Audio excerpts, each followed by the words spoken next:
जय हिंद friends, welcome to the learning gang.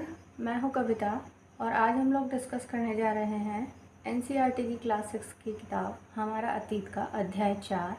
क्या बताती है हमें किताबें और खबरें। इससे पहले आज हम लोग देखेंगे कुछ क्वेश्चन जो पिछली परीक्षाओं में आए हुए। ऋग्वेद में गंगा और यमुना नदी का डैश बार नाम आया है। ए लगभग 1000, बी 100, सी 12 या डी 1। ऋग्वेद काल में कौन से 3 देवता खासकर प्रमुख थे? ए रुद्र, विष्णु तथा इंद्र, बी अग्नि, इंद्र तथा सोम, सी इंद्र, वरुण तथा रुद्र या डी अग्नि, इंद्र तथा विष्णु। अगला क्वेश्चन है, संस्कृत को जिस भाषा परिवार का हिस्सा माना जाता है उसे डैश कहते हैं? ए भारत आर्य, बी भारत यूनान, सी भारत यूरोप या डी भारत अरब।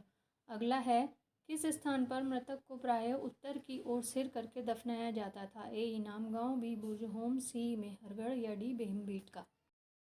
नेक्स्ट, ऋग्वेद के विषय में निम्नलिखित 3 कथनों पर विचार कीजिए और सही उत्तर का चयन कीजिए। ए यह 3500 वर्ष पूर्व लिखा गया था, बी इसकी रचना प्राकृत में की गई थी, सी इसमें 1000 से अधिक प्रार्थनाएं हैं।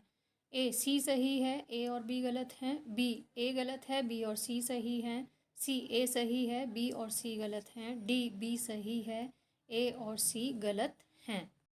ऋग्वेद मूल रूप से किस भाषा में रची गई थी? ए पाली, बी संस्कृत, सी प्राकृत या D Brahmi.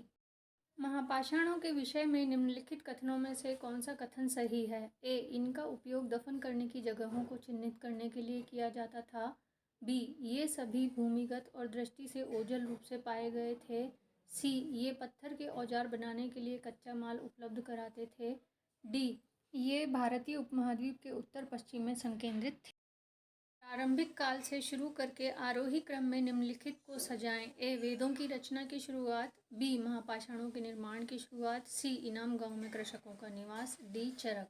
A C D B A, B D C B A, C A B C D या डी बी सी डी ए।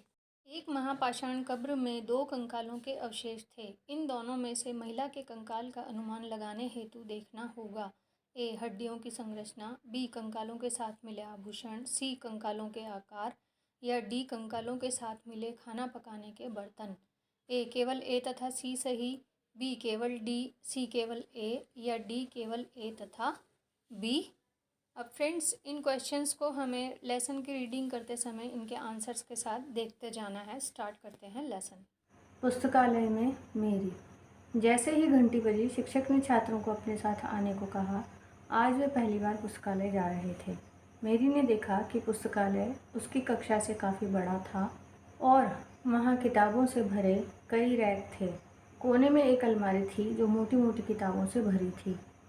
मेरी को एक अलमारी खोलने की कोशिश करते देख शिक्षक ने कहा, उस अलमारी में अलग अलग धर्मों से जुड़ी हुई महत्वपूर्ण किताबें हैं। क्या तुम्हें मालूम है कि हमारे पास वेदों का भी एक संग्रह है? मेरी सोचने लगी, वेद क्या है, चलो पता लगाएं। तो आज क्लास के बच्चों को लेकर उनकी टीचर पहली बार पुस्तकालय यानी लाइब्रेरी जा रही थी और जब बच्चे उस लाइब्रेरी में गए तो उन्होंने देखा कि वो जो लाइब्रेरी है वो उनके क्लासरूम से काफ़ी बड़ी है और उसमें बहुत सारी बुक्स के शेल्फ या रैक रखे हुए हैं और उसी कमरे के कोने में एक अलमारी रखी हुई है जिसमें बहुत मोटी मोटी किताबें भरी थी।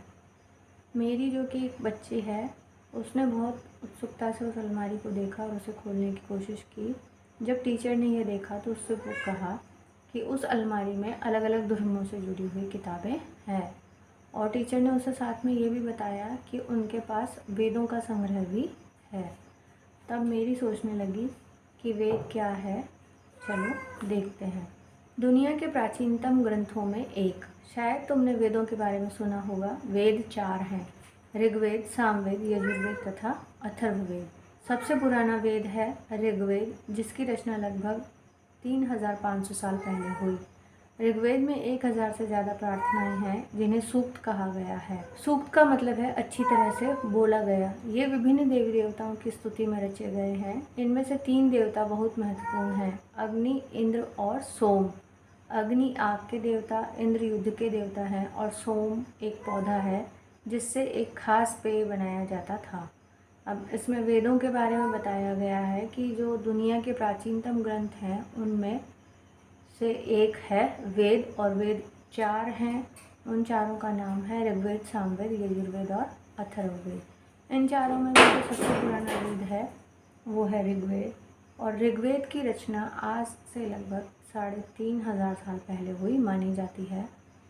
इस ऋग्वेद में जो प्रार्थनाएं हैं उन्हें सूक्त कहा गया है, और सूक्त का अर्थ होता है अच्छी तरह से बोला गया। ये जो सूक्त हैं ये विभिन्न देवी देवताओं की स्तुति में रचे गए हैं, और इनमें भी 3 देवता मुख्य हैं जो हैं अग्नि, इंद्र और सोम।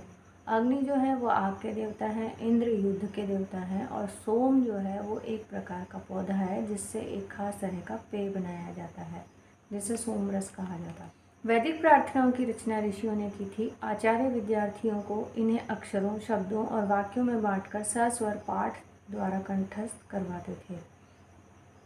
अब ये जो वैदिक प्रार्थनाएं हैं, वैदिक प्रार्थनाएं मतलब वेदों में जो प्रार्थनाएं लिखी गई हैं उनकी रचना ऋषियों द्वारा की गई थी, और जो आचार्य हैं या उस समय के जो शिक्षक हैं वो इन्हें, जो ये प्रार्थनाएं थी, इन्हें विभिन्न श्रेणियों में बांटकर, जैसे हम अभी भी पढ़ते हैं ना, वर्ड पढ़ते हैं, सेंटेंस पढ़ते हैं, फिर मिक्स सेंटेंस पढ़ते हैं, इस तरह से। तो इस तरह से अक्षरों, शब्दों और वाक्यों में बांटकर वे जो आचार्य हैं वे अपने शिष्यों को इनका सस्वर पाठ करवाया करते थे, और उन्हें ये जो रचनाएं या जो सूक्त हैं ये कंठस्थ करवाया करते थे। अधिकांश सूक्तों के रचयिता सीखने और सिखाने वाले पुरुष थे। कुछ प्रार्थनाओं की रचना महिलाओं ने भी की थी। ऋग्वेद की भाषा प्राक संस्कृत या वैदिक संस्कृत कहलाती है। तुम स्कूल में जो संस्कृत पढ़ती हो उससे यह भाषा थोड़ी भिन्न है। अब जो वेदों में अधिकांश जो सूक्त हैं उनके जो रचयिता हैं वो अधिकतर प्रायः पुरुष हुए हैं, सीखने वालों में भी और सिखाने वालों में भी। यानी जो रचयिता हैं वो भी, जो सीखने वाले हैं वो भी, और जो सिखाने वाले हैं वो भी। उनमें अधिक संख्या किसकी है? पुरुषों की। लेकिन ऐसा नहीं है कि महिलाओं ने बिल्कुल भी कोई रचना इनमें से नहीं की है। कुछ रचनाएं महिलाओं की भी है। ऋग्वेद जो हमारा प्राचीनतम ग्रंथ है उसकी भाषा प्राक संस्कृत या वैदिक संस्कृत कहलाती है, और ये जो प्राक या वैदिक संस्कृत है वो स्कूलों में जो संस्कृत पढ़ी जाती है उससे थोड़ी भिन्न है। संस्कृत और अन्य भाषाएं। संस्कृत भाषा भारोपीय, भारत यूरोपीय भाषा परिवार का हिस्सा है। भारत की कई भाषाएं असमिया, गुजराती, हिंदी, कश्मीरी और सिंधी, एशियाई भाषाएं जैसे फ़ारसी तथा यूरोप की बहुत सी भाषाएं जैसे अंग्रेज़ी, फ्रांसीसी, जर्मन, यूनानी, इतालवी, स्पेनिश आदि इसी परिवार से जुड़ी हुई हैं। उन्हें एक भाषा परिवार इसीलिए कहा जाता है क्योंकि आरंभ में उनमें कई शब्द एक जैसे थे। उदाहरण के लिए मातृ संस्कृत, माँ हिंदी और मदर अंग्रेज़ी शब्द को देखो। अब ये जो संस्कृत भाषा है ये भाषा परिवार का जो एक समूह है उसमें से कौन से भाषा परिवार का हिस्सा है? संस्कृत भाषा जो भारत यूरोपीय, जिसे मिश्रित रूप में भारोपीय भाषा परिवार कहते हैं, उसका हिस्सा है। और केवल संस्कृत ही नहीं, भारत की बहुत सी ऐसी भाषाएं हैं जो भारोपीय भाषा परिवार का हिस्सा है, जिनमें मुख्य रूप से असमिया, गुजराती, हिंदी, कश्मीरी और सिंधी तो हैं ही। इसी के साथ साथ जो अन्य देश हैं जिनमें एशियाई देश, फारस, यूरोपीय देश, अंग्रेज़ी, फ्रांसीसी, जर्मन, यूनानी, इतालवी, स्पेनिश आदि की जो भाषाएं हैं वो भी इसी भारोपीय भाषा परिवार से जुड़ी हुई हैं, और इन्हें एक भाषा परिवार कहा जाता है। क्यों? क्योंकि इनमें कुछ शब्द ऐसे हैं जो मिलते जुलते या एक समान लगते हैं। उपमहाद्वीप में दूसरे भाषा परिवारों की भी भाषाएं बोली जाती हैं। उदाहरण के लिए पूर्वोत्तर प्रदेशों में तिब्बत बर्मा परिवार की भाषाएं बोली जाती हैं। तमिल, तेलुगु, कन्नड़ और मलयालम द्रविड़ भाषा परिवार की भाषाएं हैं, जबकि झारखंड और मध्य भारत के कई हिस्सों में बोली जाने वाली भाषाएं ऑस्ट्रो एशियाटिक परिवार से जुड़ी हुई हैं। अब ऐसा नहीं है कि भारतीय महाद्वीप में सिर्फ भारोपीय भाषा परिवार का ही प्रयोग किया जाता है, बल्कि हमारे उपमहाद्वीप में कई दूसरे भाषा परिवारों की भाषाएं भी बोली जाती हैं। जैसे जो तिब्बत बर्मा परिवार है उसकी भाषाएं पूर्वोत्तर प्रदेशों में बोली जाती है। इसके अलावा दक्षिणी भारत में तमिल, तेलुगु, कन्नड़, मलयालम जो कि द्रविड़ भाषा परिवार की भाषाएं हैं वे बोली जाती हैं, और इसी तरह से झारखंड और मध्य भारत के जो हिस्से हैं उनमें बोली जाने वाली जो भाषाएं हैं वो ऑस्ट्रो एशियाटिक परिवार से जुड़ी हुई हैं। उन भाषाओं की सूची बनाओ जिनके बारे में तुमने सुन रखा है, उनके भाषा परिवारों को पहचानने की कोशिश करो। हम जिन किताबों को पढ़ते हैं वे लिखी और छापी गई हैं। ऋग्वेद का उच्चारण किया जाता था और श्रवण किया जाता था, न कि पढ़ा जाता था। रचना के कई सदियों बाद इसे पहली बार लिखा गया। इसे छापने का काम तो मुश्किल से 200 साल पहले हुआ है। अब हम जो वर्तमान में पुस्तकें पढ़ते हैं वो तो छापे खाने का परिणाम है ना। हमारे यहाँ पे जब छापे खाने का आविष्कार हो गया था उसके बाद में पुस्तकें लिखी गई और लिखने के बाद कागज़ पर लिखी गई और कागज़ पर ही छापी गई। लेकिन ऋग्वेद जो है उसे लिखा नहीं गया था, उसका सिर्फ उच्चारण और श्रवण किया जाता था, यानी उसे सिर्फ उच्चारित किया जाता था। और उस जब कोई और उच्चारण करता था, जैसे मान लीजिए आचार्य उच्चारण कर रहे हैं तो शिष्य उनका श्रवण करके यानी सुन के उन्हें सीखते थे, पढ़ के नहीं सीखते थे क्योंकि लिखी ही नहीं गई थी। और लिखित रूप में तो अभी मुश्किल से ऋग्वेद को आए हुए 200 साल हुए हैं। इतिहासकार ऋग्वेद का अध्ययन कैसे करते हैं? इतिहासकार पुरातत्ववेत्ताओं की तरह ही अतीत के बारे में जानकारी इकट्ठी करते हैं, लेकिन भौतिक अवशेषों के अलावा वे लिखित स्रोतों का भी उपयोग करते हैं। चलो देखते हैं कि वे ऋग्वेद का अध्ययन कैसे करते हैं। अब पुरातत्ववेत्ता जो हैं या इतिहासकार जो हैं वो किस तरह से इस ऋग्वेद का एक ऐतिहासिक स्रोत के रूप में अध्ययन करते हैं वो यहाँ पे बताने की कोशिश की गई है। हालांकि ये भी उन्होंने अंदाज़ा लगाया है कि सिर्फ ऋग्वेद के आधार पर ही उसके वास्तविक इतिहास को नहीं जाना जा सकता। उस समय के जो अन्य भौतिक अवशेष मिले हैं या जो अन्य लिखित स्रोत मिले हैं उन्हें भी उन्होंने अपने अध्ययन में शामिल किया है। ऋग्वेद के कुछ सूक्त वार्तालाप के रूप में हैं। विश्वामित्र नामक ऋषि और देवियों के रूप में पूजित दो नदियों व्यास और सतलुज के बीच यह संवाद एक ऐसे ही सूक्त का अंश है। अब ऋग्वेद जो है उसके बारे में बताया गया है कि ऋग्वेद में कुछ सूक्त ऐसे भी हैं जो कि वार्तालाप के रूप में है। वार्तालाप के रूप मीन्स डायलॉग्स में है, जो दो जनों के बीच में डायलॉग्स चल रहे हैं। उनमें से एक है विश्वामित्र और एक दूसरे पक्ष पे है दो देवियाँ जो कि दो नदियों के रूप में दर्शाई गई हैं और वे नदियाँ हैं व्यास और सतलुज। इन दोनों नदियों को मानचित्र 1 पृष्ठ 2 में खोजो और फिर पढ़ो। ऋग्वेद की पांडुलिपि का एक पन्ना भुर्ज वृक्ष की छाल पर लिखी यह पांडुलिपि कश्मीर में पाई गई थी। लगभग 150 वर्ष पहले ऋग्वेद को सबसे पहली बार छापने के लिए इसका उपयोग किया गया था। इसी पांडुलिपि को देखकर अंग्रेजी अनुवाद तैयार हुआ। यह पांडुलिपि पुणे महाराष्ट्र के एक पुस्तकालय में सुरक्षित है।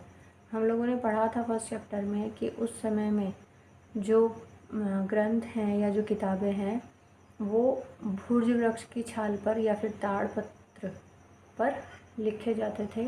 ये जो पन्ना है ये कश्मीर में ऋग्वेद की एक पांडुलिपि मिली है उससे लिया हुआ है और वर्तमान में ये पुणे के म्यूज़ियम में सेफ एंड सिक्योर रखा गया है।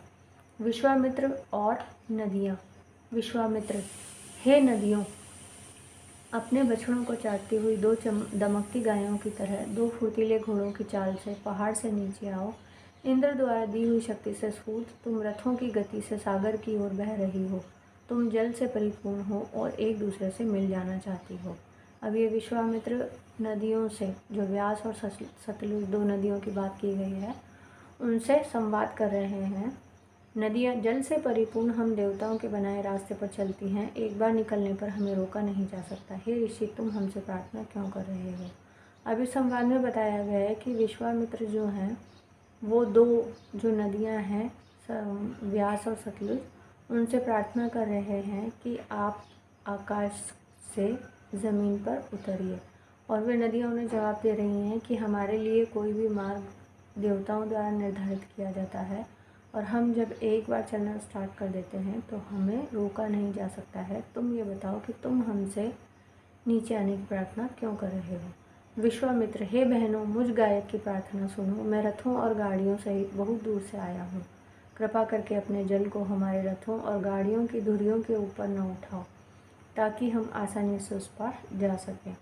विश्वामित्र उनसे कह रहे हैं कि मैं आपसे ये प्रार्थना इसलिए कर रहा हूँ क्योंकि मैं बहुत दूर से आया हूँ और आपसे मेरी ये विनती है कि आप हमारे रथों के समक्ष न आएं या अपने जल स्तर को इतना ऊंचा ना उठाएं कि हम आपके उस पार नहीं जा सकें।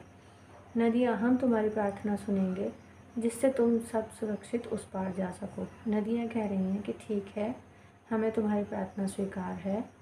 हम तुम्हारी प्रार्थना इसलिए स्वीकार कर रहे हैं ताकि तुम सब सकुशल हमें पार करके उस पार जा सको।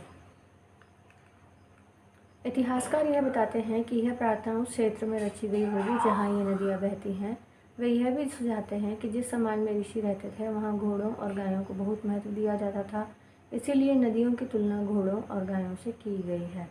अब यहाँ पे जो हिस्टोरियंस है वो ये बताना चाह रहे हैं इस सूक्त के माध्यम से कि ऋग्वेद में जो ये सूक्त दिया है इसकी प्रार्थना संभवतः वहाँ पे की गई होगी जहाँ पर सतलुज और व्यास नदी बहा करती थी, और उनकी जो गति है, नदी के बहने की जो गति है, उसके आधार पर उन्हें घोड़ों की उपमा दी गई है। और क्योंकि वे जीवन को प्राण देने वाली हैं, इसीलिए उन्हें गायों की तरह महत्वपूर्ण बताया गया है। क्या तुम्हें लगता है कि रथ भी महत्वपूर्ण थे? अपने जवाब के लिए कारण बताओ। प्रार्थना की पंक्तियों को दोबारा पढ़कर यह बताओ कि उनमें परिवहन के लिए किन किन साधनों का उल्लेख है। अब ये पूछा गया है इसमें कि क्या जिस तरह से ये नदियों का महत्व बताया गया उसी तरह से रथ भी महत्वपूर्ण थे, यदि थे तो किस तरह से थे। और बच्चों को ये कहा जा रहा है कि आप एक बार इस प्रार्थना को फिर से पढ़िए और पता लगाने की कोशिश कीजिए। ऋग्वेद की प्रार्थनाओं में अन्य दूसरी नदियों, खासकर सरस्वती, सिंधु और उसकी सहायक नदियों का भी जिक्र है। गंगा और यमुना का उल्लेख सिर्फ एक बार हुआ है। जो ऋग्वेद, हमारा जो प्राचीनतम वेद है, उसमें नदियों की स्तुति की गई है और ख़ास कर से सरस्वती, सिंधु और उसके सहायक नदियों का भी उसमें जिक्र किया गया है। और गंगा और यमुना दो ऐसी नदियां हैं जिनका उल्लेख ऋग्वेद में सिर्फ एक बार आया है। तो फ्रेंड्स देखिए, यहाँ पे ये क्वेश्चन आया हुआ है, गंगा का क्वेश्चन आया हुआ है, हो सकता है उसे भी रिपीट कर दिया जाए, या हो सकता है यमुना के बारे में पूछ लिया जाए, या ये भी हो सकता है कि दोनों ही पूछ लिया जाए कि उन दो नदियों के समूह को चुनिए जिनका उल्लेख ऋग्वेद में मात्र एक बार हुआ है। मवेशी, घोड़े और रथ। ऋग्वेद में मवेशियों, बच्चों, खासकर पुत्रों और घोड़ों की प्राप्ति के लिए अनेक प्रार्थनाएं हैं। घोड़ों को लड़ाई में रथ खींचने के काम में लाया जाता था। इन लड़ाइयों में मवेशी जीत कर लाए जाते थे। लड़ाइयाँ वैसे ज़मीन के लिए भी लड़ी जाती थीं, जहाँ अच्छे चारागाह हों या जहाँ पर जौ जैसी जल्द तैयार होने वाली फसलों को उपजाया जा सकता हो। कुछ लड़ाइयाँ पानी के स्रोतों और लोगों को बंदी बनाने के लिए भी लड़ी जाती थीं। अब ये बताया गया है इसमें कि ऋग्वेद में संतान प्राप्ति या ख़ास करके पुत्र प्राप्ति के लिए भी और पशुओं में घोड़ों की प्राप्ति के लिए भी प्रार्थनाएं सम्मिलित हैं। और ये जो घोड़े हैं किस काम में लाए जाते थे? युद्ध में या फिर रथ खींचने के काम में लाए जाते थे। जब युद्ध करते थे तो मवेशी भी जीतकर अपने राज्य में लाए जाया करते थे शासकों द्वारा। और इसके अलावा ज़मीन के लिए भी युद्ध लड़े जाते थे। उन ज़मीनों में मुख्य रूप से खेती, चरागाह, या कह सकते हैं जहाँ पे जौ जैसी फसल, उपजाऊ फसल उत्पन्न की जा सके, ऐसी ज़मीनों के लिए वहाँ पर लड़ाइयाँ हुआ करती थी। कुछ लड़ाइयाँ ऐसी भी है जो कि जल स्रोतों के लिए की जाती थी, या कभी कभी व्यक्तियों को या राजाओं को बंदी बनाने के लिए भी युद्ध किए जाते थे। युद्ध में जीते गए धन का कुछ भाग सरदार रख लेते थे तथा कुछ हिस्सा पुरोहित को दिया जाता था। शेष धन आम लोगों में बांट दिया जाता था। कुछ धन यज्ञ करने के लिए भी प्रयुक्त होता था। यज्ञ की आग में आहुति दी जाती थी। ये आहुतियाँ देवी देवताओं को दी जाती थीं।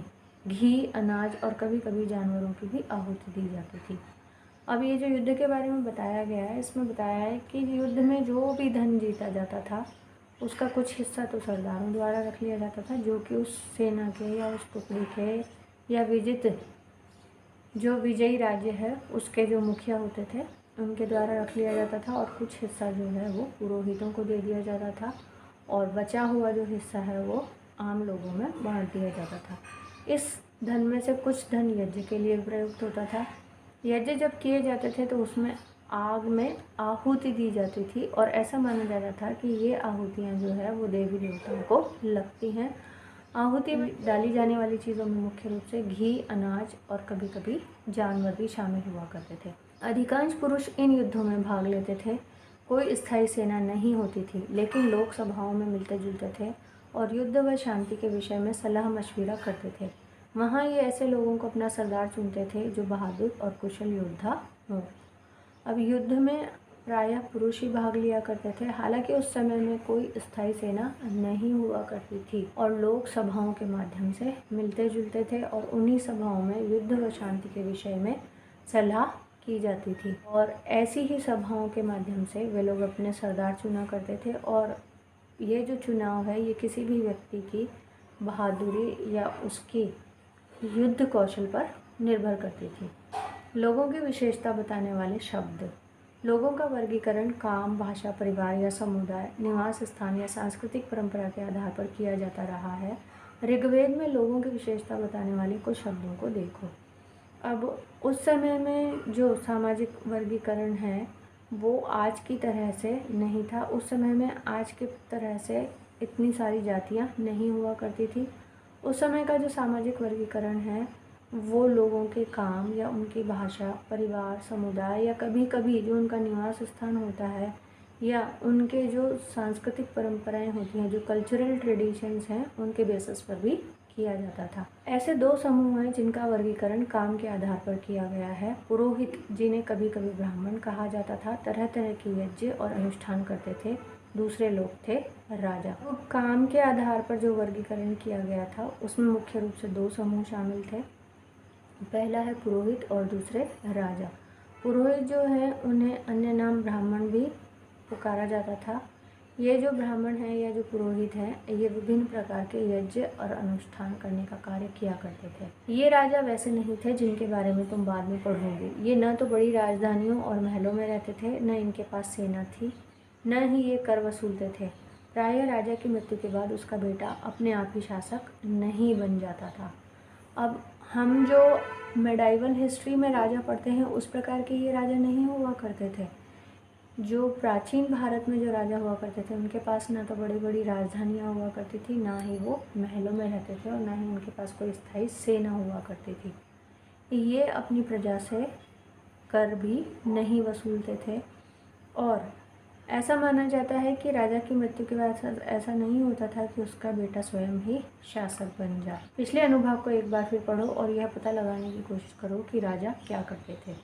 जनता या पूरे समुदाय के लिए दो शब्दों का इस्तेमाल होता था। एक था जन, जिसका प्रयोग हिंदी व अन्य भाषाओं में आज भी होता है। दूसरा था विश, जिससे वैश्य शब्द निकला है। इस विषय पर तुम अध्याय 5 में विस्तार से पढ़ोगे। अब जिस तरह से पहले समुदाय की बात की गई है जिसमें पुरोहित और राजा शामिल थे, उसी तरह से जो पूरा जिसमें सभी लोग शामिल थे यानी कि जो पूरी जनता थी उसके लिए दो शब्दों का इस्तेमाल होता था। एक था जन, जो आज भी प्रचलित शब्द है, और दूसरा है विश, और ये जो विश शब्द है इससे वैश्य शब्द बना है। ऋग्वेद में विश और जनों के नाम मिलते हैं, इसीलिए हमें पुरु जन या विश, भरत जन या विश, यदु जन या विश जैसे कई उल्लेख मिलते हैं। अब ऋग्वेद में ये सारे नाम उल्लेखित किए गए हैं और ऋग्वेद से ही हमें ये जानकारी मिलती है। जैसे ऋग्वेद में जो विश है और जो जन है उनके कई नाम मिलते हैं, जिनमें से मुख्य हैं पुरुजन या विश, भरत जन या विश, यदु जन या विश, जिसमें से आप लोग जानते हैं भरत और पुरु के बीच में 10 राज्य युद्ध भी हुआ है। जिन लोगों ने इन प्रार्थनाओं की रचना की वे कभी कभी खुद को आर्य कहते थे तथा अपने विरोधियों को दास या दस्यु कहते थे। दस्यु वे लोग थे जो यज्ञ नहीं करते थे और शायद दूसरी भाषाएं बोलते थे। बाद के समय में दास स्त्रीलिंग दासी शब्द का मतलब गुलाम हो गया। अब जो लोग ये प्रार्थना किया करते थे, कौन सी, जो ऋग्वेद में निहित है, वे तो आर्य कहलाते थे, और जो इनके विपरीत थे, जो ऋग्वेद की प्रार्थनाएं नहीं कर सकते थे, उन्हें दास या दस्यु कहा गया है। दस्यु वे लोग माने गए हैं जो यज्ञ नहीं करते थे और शायद संस्कृत भाषा भी नहीं बोलते थे। बाद में इन्हीं लोगों को दास कहा जाने लगा, जो कि दस्यु का बिगड़ा हुआ रूप है और इस दास शब्द का अर्थ गुलाम से लिया जाने लगा। दास वे स्त्री और पुरुष होते थे जिन्हें युद्ध में बंदी बनाया जाता था। उन्हें उनके मालिक की जायदाद माना जाता था। जो भी मालिक काम चाहते थे उन्हें वह सब करना पड़ता था। अब ये जो दास हैं वो स्त्री भी हो सकती थी और पुरुष भी हो सकता था। अच्छा, वे कौन से स्त्री पुरुष होते थे? जिन्हें युद्ध में बंदी बनाया जाता था। और वे जो दास थे वे एक तरह से मालिक की मिल्कियत या जायदाद के समान होते थे और मालिक जो भी उनसे काम चाहे वो उन्हें करवाने का हक था। जिस युग में उपमहाद्वीप के उत्तर पश्चिम में ऋग्वेद की रचना हो रही थी, उसी समय दूसरी जगहों पर एक अलग तरह का विकास हो रहा था। देखो वहाँ क्या हो रहा था। खामोश प्रहरी, कहानी महापाषाणों की। ये शिलाखंड महापाषाण, बड़ा पाषाण पत्थर नाम से जाने जाते हैं। ये शिलाखंड महापाषाण नाम से जाने जाते हैं। ये पत्थर दफन करने की जगह पर लोगों द्वारा बड़े करीने से लगाए गए थे। महापाषाण कब्रें बनाने की प्रथा लगभग 3000 साल पहले शुरू हुई। यह प्रथा दक्कन, दक्षिण भारत, उत्तर पूर्वी भारत और कश्मीर में प्रचलित थी।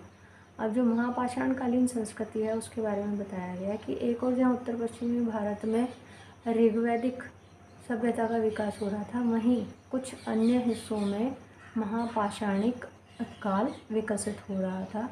और ये जो महापाषाण शिलाखंड हैं, ये जहाँ पे लोगों को दफन किया जाता था वहाँ पर बहुत ही सुंदर तरीके से लगाए जाते थे और इन बड़े बड़े पत्थरों के माध्यम से कब्रों का निर्माण किया जाता था। ये जो महापाषाण कब्र है इसका चलन किस साइड था?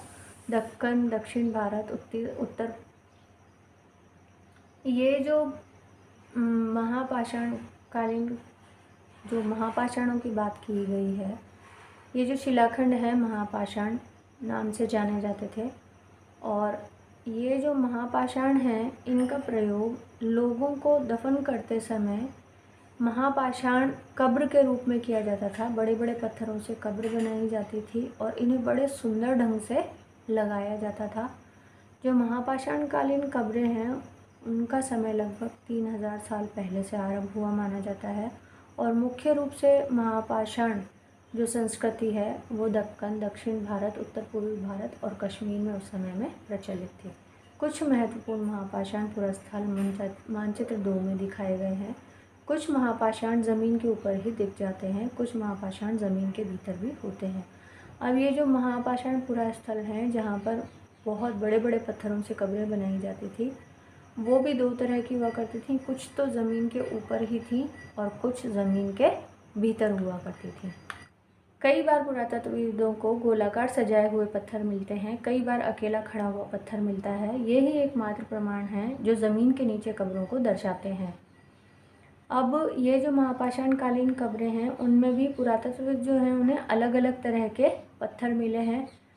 कहीं कहीं पर उन्हें गोलाकार, ये देखिए जो पिक्चर में दिख रहा है ये गोलाकार रूप में सजाए हुए मिले हैं, तो कहीं कहीं पे केवल एक अकेला खड़ा हुआ पत्थर भी मिला है।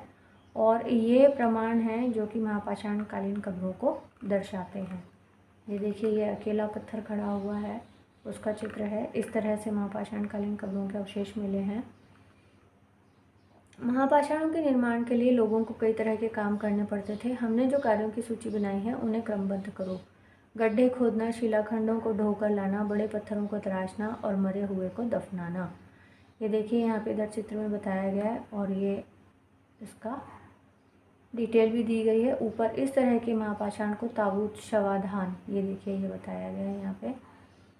इस तरह के महापाषाण को ताबूत, शवाधान, सिस्ट कहा जाता है। तो ये देखिए महापाषाण का अन्य नाम क्या है? सिस्ट। यहाँ दिखाए गए सिस्ट में एक पोर्ट होल, बड़ा सुराख है जो शायद पत्थरों से बने हुए कमरे में जाने का रास्ता था। ये यहाँ पे दिखाई दे रहा है, देखिए ये सुराख है ना, इस तरह से हुआ करते थे। इन सब कब्रों में कुछ समानताएं हैं। सामान्यतः मृतकों को खास किस्म के मिट्टी के बर्तनों के साथ दफनाया जाता था जिन्हें काले लाल मिट्टी के बर्तनों, ब्लैक एंड रेड वेयर के नाम से जाना जाता है। यानी कि जब प्रश्न बनता है कि ब्लैक एंड रेड वेयर का संबंध किस काल से है, तो आप कहेंगे महापाषाणकालीन संस्कृति से संबंधित है। क्वेश्चन बन सकता है यहाँ पे। इनके साथ ही मिले हैं लोहे के औजार और हथियार, घोड़ों के कंकाल और सामान तथा पत्थर और सोने के गहने। तो घोड़ों के कंकाल किस समय से संबंधित है? महापाषाणकालीन संस्कृति से, क्योंकि वो महापाषाणकालीन कब्रों में मिले हैं। इसके अलावा इन काले लाल मिट्टी के बर्तनों के अलावा जो चीज़ें मिली हैं उनमें लोहे के औजार और हथियार हैं, घोड़े के कंकाल हैं और अन्य सामानों में पत्थर और सोने के गहने हैं। क्या हड़प्पा के शहरों में लोहे का प्रयोग होता था? हड़प्पा तो कैसी सभ्यता थी? कांस्य युगीन सभ्यता। महापाषाण कब्रों से मिले लोहे के सामान, अब ये सामान दिखाए गए हैं यहाँ पे। बाईं ओर घोड़े के लिए सामान, नीचे बाईं ओर कुल्हाड़ियाँ, नीचे एक कटार। लोगों की सामाजिक असमानताओं के बारे में पता करना। पुरातत्वविद यह मानते हैं कि कंकाल के साथ पाई गई चीज़ें मरे हुए व्यक्ति की ही रही होंगी। कभी कभी एक कब्र की तुलना में दूसरी कब्र में ज़्यादा चीज़ें मिलती हैं। ब्रह्मगिरी को खोजो, यहाँ एक व्यक्ति की कब्र में 33 सोने के मनके और शंख पाए गए हैं।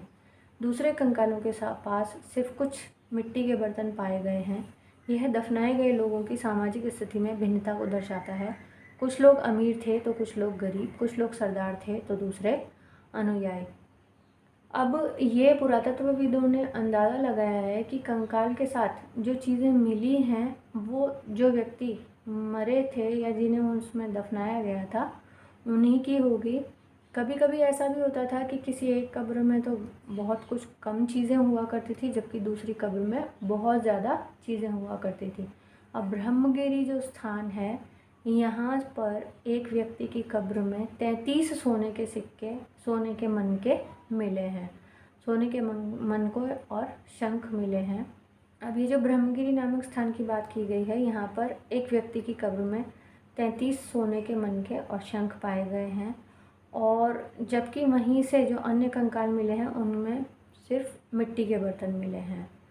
तो ये जो अंतर है वो किस चीज़ को बताने का प्रयास किया जा रहा है कि ये जो अंतर है ये सामाजिक स्थिति में था।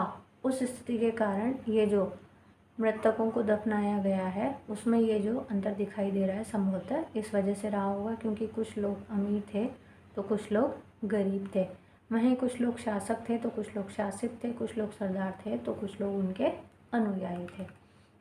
क्या कुछ कब्रगाहें खास परिवारों के लिए थीं? कभी कभी महापाषाणों में एक से अधिक कंकाल मिले हैं। वे यह दर्शाते हैं कि शायद एक ही परिवार के लोगों को एक ही स्थान पर अलग अलग समय पर दफनाया गया था। बाद में मरने वाले लोगों को पोर्ट होल के रास्ते कब्रों में लाकर दफनाया जाता था। ऐसे स्थान पर गोलाकार लगाए गए पत्थर या चट्टान चिन्हों का काम करते थे, जहाँ लोग आवश्यकता अनुसार शवों को दफनाने दोबारा आ सकते थे। अब कुछ कब्रगाहें ऐसे मिली हैं जहाँ पर एक से अधिक कंकाल मिले हैं, तो ऐसा अनुमान लगाया गया है कि शायद ये एक ही परिवार के लोग रहे होंगे, और जब किसी एक व्यक्ति की मृत्यु हो गई होगी जिसे सबसे पहले दफनाया गया होगा, उसके बाद में मरने वाले व्यक्तियों को वापस उसी कब्र में दफनाया गया होगा, क्योंकि उसमें एक पोर्ट होल रखा जाता था। हमने पढ़ा था ऊपर अभी, तो वो जो होल होता था उसी के रास्ते शायद मृतकों को उन कब्रों में दफना दिया जाता था। और ये जो पत्थर हैं जो गोल गोल लगाए जाते थे, उन्हें माना गया है संभवतः वो चिन्ह के रूप में वहाँ पर यूज़ किए जाते होंगे, और इस तरह से उनको चिन्हित किया जाता होगा कि ये निशानी रहे कि ये इस परिवार का, ये इस परिवार का, और फिर वहाँ पर लोग अपनी आवश्यकता अनुसार अन्य शवों को दफनाने आ जाया करते थे। इनाम गांव के एक विशिष्ट व्यक्ति की कब्र। मानचित्र 2 में इनाम गांव को खोजो। यह भीमा की सहायक नदी घोड़ के किनारे एक जगह है। तो इनाम गांव की स्थिति पूछी जा सकती है कि इनाम गांव कहाँ स्थित है। भीमा जो कि एक नदी है, उस भीमा की सहायक नदी घोड़ के किनारे इनाम गांव नामक एक जगह है, और ये जो जगह है ये 3600 से 2700 साल पहले यहाँ पर लोगों का निवास माना गया है। और यहाँ पे जो कब्र मिली है वो किस तरह के साक्ष्य हमें देती है, यहाँ पर बताया गया है कि जो कब्र है उसमें लोगों को गड्ढे में सीधा लिटाया जाता था और उनका सिर किस साइड मिलता था, उत्तर की ओर। तो यदि आपसे पूछा जाता है कि उत्तर की ओर सिर करके दफनाने की प्रथा, किस प्रथा के साक्ष्य कहाँ से मिलते हैं, तो वो है इनाम गाँव। कई बार उन्हें घर के अंदर ही दफना दिया जाता था। ऐसे बर्तन जिनमें शायद खाना और पानी हो दफनाए गए शव के पास रखे जाते थे। कई बार ये भी देखा गया है कि कुछ घरों के अंदर भी दफन किए हुए शव मिले हैं। तो ये अनुमान लगाया गया है कि शायद ऐसा चल रहा हो कि उनके यहाँ पे घर के अंदर भी मृतकों को दफनाया जाता रहा हो, और इन मृतकों के साथ भी ऐसे कुछ बर्तन मिले हैं जिनमें संभवतः खाने पीने का सामान रखा गया होगा। तो ये बातें क्या दर्शाती हैं कि संभवतः उस काल के लोग जो हैं वो मृत्यु के बाद जीवन में विश्वास रखा करते थे। एक आदमी को 5 कमरों वाले मकान के आंगन में 4 पैरों वाले मिट्टी के एक बड़े से संदूक में दफनाया गया है। बस्ती के बीच में बसा यह घर गांव के सबसे बड़े घरों में से एक था। इस घर में एक अनाज का गोदाम भी था। शव के पैर मुड़े हुए थे। तो अब ये जो घर जो जिस इमारत के साक्ष्य मिले हैं और जिसमें ये कब्र मिली है, उसका जब स्टडी की गई तो पता चला कि ये जो घर है वो बस्ती के जो अन्य घर हैं उनसे बड़ा है और लगभग बस्ती के बीच में बसा हुआ है। और इस घर में एक अनाज के गोदाम के साक्ष्य भी मिले हैं। और जब शव को देखा गया तो पता चला कि उसके पैर मुड़े हुए हैं। तो संभवतः उस बॉक्स में उसे रखने के लिए उसके पैरों को मोड़ा गया होगा। क्या तुम्हें लगता है कि यह किसी सरदार का शव था? अपने जवाब का कारण बताओ। तो ये पूछा गया है इस अवस्थिति को देख के कि क्या हम ये अंदाज़ा लगा सकते हैं कि ये किसी सरदार व्यक्ति का रहा होगा। क्या बताते हैं हमें कंकालों के अध्ययन। छोटे आकार के आधार पर एक बच्चे के कंकाल को आसानी से पहचाना जा सकता है, लेकिन एक बच्चे और बच्ची के कंकाल के बीच कोई बड़ा फर्क नहीं होता। क्या हम यह पता लगा सकते हैं कि कंकाल किसी पुरुष का था या स्त्री का? कभी कभी लोग कंकाल के साथ मिले सामानों के आधार पर इसका अंदाज़ा लगाते हैं। उदाहरण के लिए, यदि कंकाल के साथ गहने मिलते हैं तो कई बार उसे महिला का मान लिया जाता है, लेकिन ऐसी समझ के साथ कई समस्याएं हैं। अक्सर पुरुष भी आभूषण पहनते थे। अब यहाँ पे बताया गया है कि शव में या कब्र में साथ में कभी कभी गहने भी मिलते हैं। तो उन गहनों के आधार पर यह अंदाज़ा लगाने की कोशिश की जाती है कि संभवतः ये जो कब्र है या ये जो शव है, ये कंकाल जो है वो किसी महिला का हो सकता है, लेकिन उसमें भी श्योरिटी नहीं होती है। क्यों? क्योंकि समस्या ये है कि सिर्फ स्त्रियां ही आभूषण नहीं पहना करती थी, पुरुष भी आभूषण पहनते थे। कंकाल का लिंग पहचानने का बेहतर तरीका उसकी अस्थियों की जांच है। चूँकि महिलाएं बच्चों को जन्म देती हैं, इसीलिए उनका कटी प्रदेश या खुला पुरुषों से ज़्यादा बड़ा होता है। तो अब कंकाल को पहचानने के लिए जो साइंटिफिक जो टेक्निक है वो बताई जा रही है कि जो उनके जो हिप्स बोन होती हैं उनकी स्टडी की जाती है। और ऐसा माना जाता है कि महिलाएं जो हैं वो प्रजनन कार्य करती हैं, तो उनका जो हड्डियां हैं, जो हिप्स बोन्स हैं, वो पुरुषों की तुलना में ज़्यादा बड़ी होती है। ये समझ कंकालों के आधुनिक अध्ययन पर आधारित है और ये जो डिसीज़न है ये साइंटिफिक टेक्निक पर बेस्ड है। आज से लगभग 2000 साल पहले चरक नाम के प्रसिद्ध वैद्य हुए थे। उन्होंने चिकित्सा शास्त्र पर चरक संहिता नाम की किताब लिखी। वे कहते हैं कि मनुष्य के शरीर में 360 अस्थियां होती हैं। यह आधुनिक शरीर रचना विज्ञान की 206 अस्थियों से काफ़ी ज़्यादा है। संभवतः चरक ने अपनी गिनती में दांत और जबड़ों के जोड़ और कार्टिलेज को जोड़कर यह संख्या बताई हो।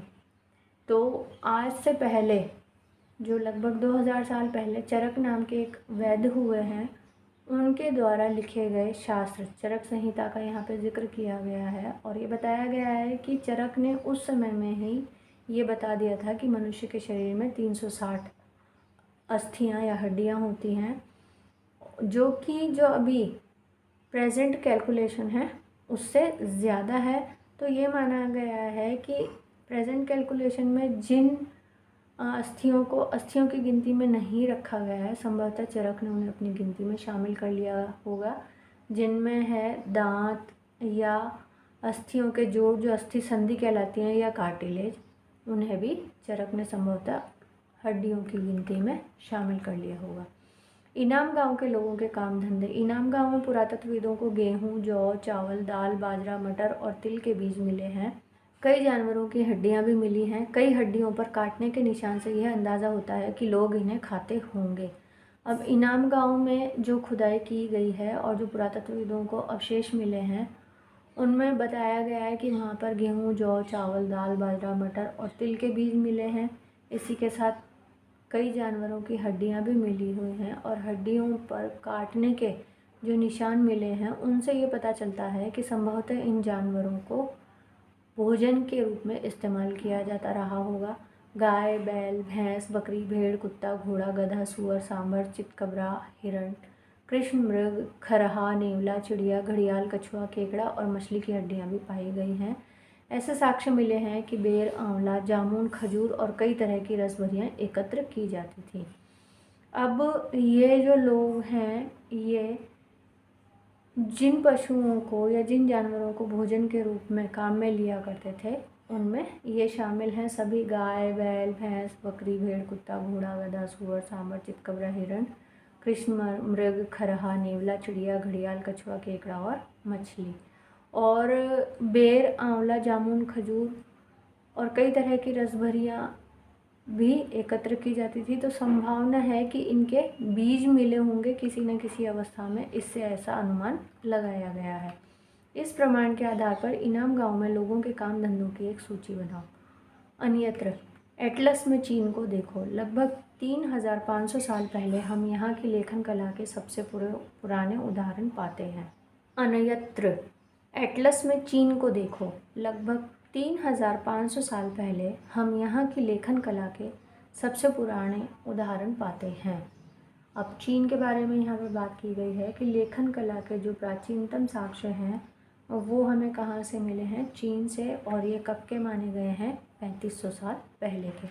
यह जानवरों की हड्डियों पर लिखा गया था। इन्हें भविष्यवाणी करने वाली हड्डियाँ कहा जाता है, क्योंकि यह मान्यता थी कि ये भविष्य बताती हैं।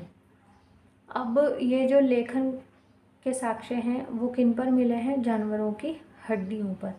और वो हड्डियां कैसी मानी गई हैं? ऐसा माना जाता है कि इन हड्डियों के माध्यम से भविष्यवाणी की जाती थी, और क्योंकि भविष्यवाणी की जाती थी इसीलिए उनका नाम भविष्य बताने वाली हड्डियां रखा गया है, या भविष्यवाणी करने वाली हड्डियां रखा गया है। अब किस तरह से इनसे भविष्यवाणी की जाती थी ये बताया गया है। राजा लोग लिपिकरों से इन हड्डियों पर सवाल लिखवाते थे। क्या वे युद्ध जीतेंगे? क्या फसलें अच्छी होंगी? क्या उन्हें पुत्र होंगे? फिर इन हड्डियों को आग में डाल दिया जाता था, जहां इनमें गर्मी से चटककर दरारें पड़ जाती थीं। भविष्यवक्ता इन दरारों को बड़े ध्यान से देखकर भविष्यवाणी करने की कोशिश करते थे, जैसा शायद तुम भी सोच रही होगी। ये भविष्यवक्ता कभी कभी गलत भी करते थे। अब किस तरह से ये भविष्यवाणी की जाती थी कि राजा जो होते थे वो लिपिकारों से इन पर सवाल लिखवाया करते थे। अपने जो भी उनकी जिज्ञासा होती थी, जैसे राजा अधिकतर युद्ध करके और अपने साम्राज्य के विस्तार को विकसित करना चाहते हैं या साम्राज्य विस्तार करना चाहते हैं, तो वे अक्सर पूछा करते थे कि क्या वे युद्ध जीतेंगे? क्या हमारे राज्य में अच्छी फसल होगी? क्या उन्हें उनके उत्तरदायी मिल पाएंगे पुत्र रूप में? तो इस तरह से इन सवालों को हड्डियों पर लिखकर और उन हड्डियों को आग में पका दिया जाता था। और जब आग में पकने पर, गर्म होने पर जब वो हड्डियाँ चटक जाया करती थी और उनमें दरारें पड़ जाती थी, तो उन दरारों को देखकर वो जो भविष्यवक्ता हैं वो भविष्यवाणी किया करते थे। हालांकि उनकी भविष्यवाणी गलत भी हुआ करती थी। ये राजा शहरों में महल बनाकर रहते थे। उन्होंने बेशुमार दौलत इकट्ठी कर ली थी, जिनमें बड़े बड़े नक्काशी किए हुए कांसे के बर्तन शामिल थे, लेकिन वे लोहे का इस्तेमाल करना नहीं जानते थे। तो अब यहाँ पर बताया जा रहा है कि ये जो राजा थे जो सवाल पूछा करते थे, ये आलीशान बड़े महलों में रहा करते थे। उनके पास बहुत दौलत हुआ करती थी और उनके घरों में बड़े बड़े नक्काशीदार कांसे के बर्तन मिला करते थे। तो अब देखिए वहाँ पे कांसे की उपलब्धता को दर्शाया जा रहा है और ये बताया जा रहा है कि वे लोहे का इस्तेमाल करना नहीं जानते थे। ऋग्वेद के राजा और इन राजाओं के बीच कोई एक फ़र्क बताओ। अब नीचे ये क्वेश्चंस हैं, तो क्वेश्चंस हम लोग करेंगे नेक्स्ट वीडियो में, जिसमें मैंने खुद ने भी जो क्वेश्चंस निकाले हैं और प्लस इन क्वेश्चंस को हम लोग डिस्कस करेंगे। तो फ्रेंड्स, उम्मीद है कि वीडियो आपको पसंद आया होगा। वीडियो पसंद आया हो तो प्लीज़ इसे लाइक और शेयर कीजिए।